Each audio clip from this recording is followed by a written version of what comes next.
All right, Coach Kon, share the love.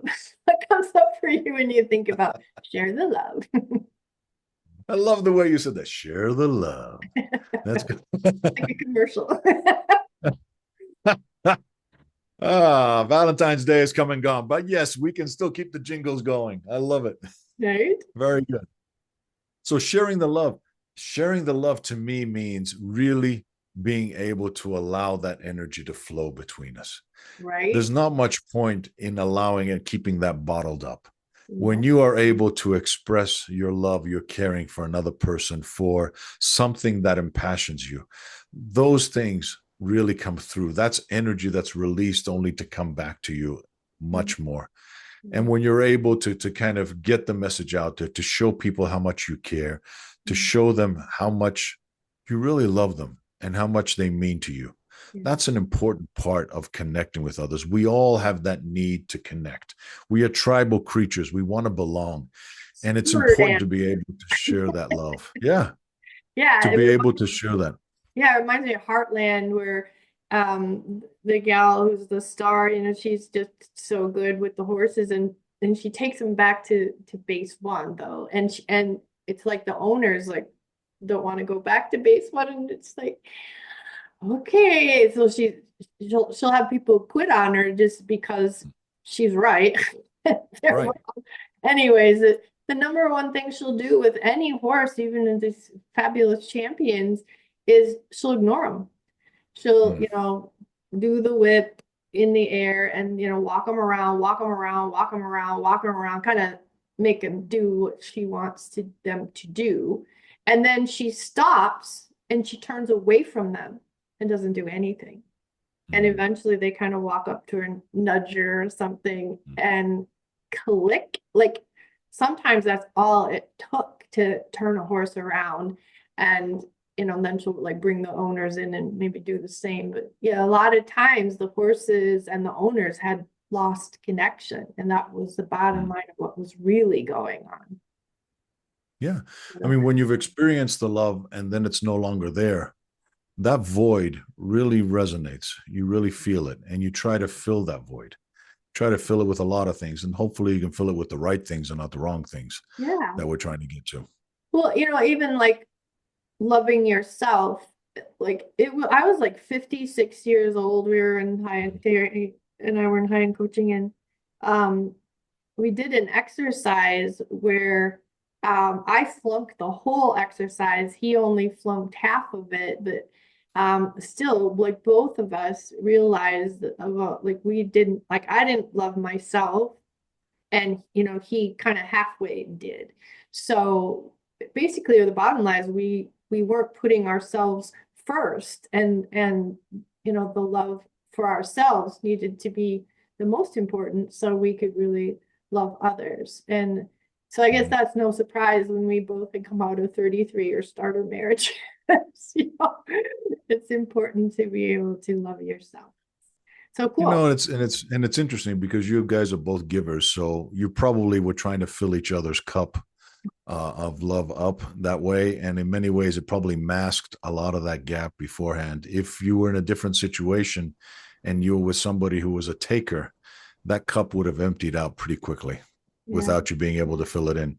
So, in many ways, we can go through life without even realizing it, but it's only the acknowledgement that inside of us, if there is a small version of us, the child inside us, that it deserves our love and our care and our attention. I liken it to the fact that I would never tell my daughter to do the things that I tell myself to do. I would never push her that way, demand those kind of things, or talk Sure. to her in that Yeah. way that Mhm. I've talked to myself at times. Yeah. And it takes taken a lot to realize that. But Wow. only when you get to that point, like you said, when you are able to provide self-love, to really share that love with yourself. To me, I talk about it in the sense of, I had that post not too long ago that I think you saw, that at the table where you serve love and care, pull up a chair for yourself. Ooh. That's something, an expression that I use for myself and a reminder and for others, that it's not selfish. You should pull up a chair for yourself. If you are serving a meal up, I would never trust a chef that never eats from their own food. Why would I trust you when you're giving up something that you're not even giving to yourself? Right? So, so save a portion for you, save some for yourself, because you know what? At the end of the day, when you can do that for you, you choose who you're with. You don't need to be with that person. You choose to be with that person. They're Yes. not trying to fill a desperate need for you. Right. They are giving you. You are coming together as equals. I love that. Yeah, Jenny Langford's partner says, I choose you every day. It is like, oh, That's right? exactly it. So cool. That's exactly it. Yeah.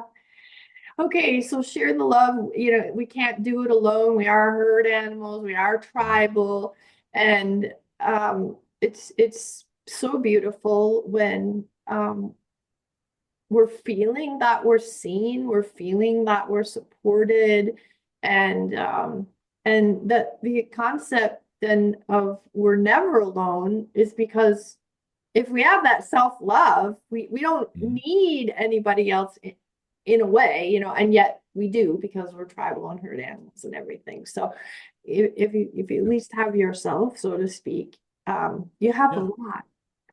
Yeah. You have a lot, and you realize in the darkest moments, we tend to isolate. And that's probably one of the hardest things Yep. is that we shut ourselves out from those that care about us. Yeah, But if we depression is realize, disconnection, right? yeah, Yeah. but if we realize that we can reach out to people, to others that care about us, and they will be there, Yeah. that's a powerful thing. It But is. even at the most, even if there's nobody else left, to your point, we can reach out to ourselves, Yeah. to our soul, and say, "How am I feeling about this? I'm with me. I'm okay with that." Yeah. There's a difference. I mean, there are people that can't stand by themselves. They can't sit by themselves for 5 minutes. Yeah. They struggle with that because Mhm. they're not at peace with themselves. Yeah. And don't dare to be bored. Mhm. Just fill it up with business. Yeah, for sure. Um, I love that. Okay. So, and none of us is as good as all of us kind of concept, right? So all Yeah. of us, what comes up for you there? Well, I'm going to refer back to something you mentioned earlier in our conversation about one of our favorite African proverbs. Yeah.